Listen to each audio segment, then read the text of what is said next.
The two Koreas have spoken, but how much will President Trump's tweets harm this détente?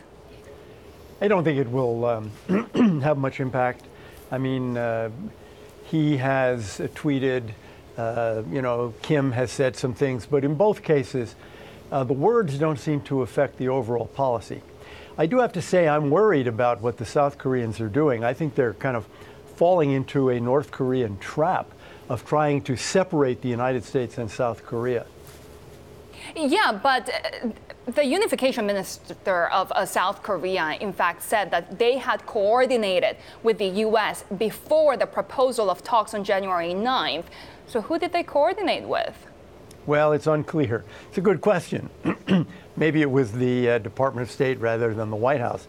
But the worry is, from the North Korean point of view, they want the United States off the peninsula. They want to break the military alliance between South Korea and the United States. So, yeah, having a hotline open is no big deal. It's a good thing. But if you keep moving in that direction, as the South Korean president may wish to do, then ultimately you run the risk of undermining the U.S.-South Korean military relationship. If, for example, the South Koreans say, let's not have any more military exercises, which is exactly what the North wants. So, Elliot, who's on our side, that is to say the United States side at this point? There was a time this was all going to be coordinated with South Korea and Japan and China and Russia. We're all going to act together as one. And it seems like increasingly we're sort of on our own. Well, I have to give some credit here to Kim Jong-un, who we tend to treat as a kind of often as a fool or a dope. But I think if you look at his policies, they've been moving steadily toward a nuclear weapon.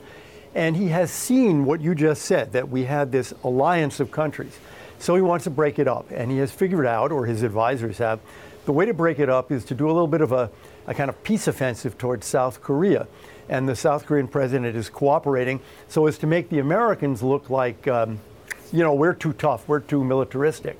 I have to say, I think I worry about going in that direction because the Chinese and the Russians will fall right in behind those moves. Wars are sometimes triggered by just accidents, conflicts that were sparked without any true intention.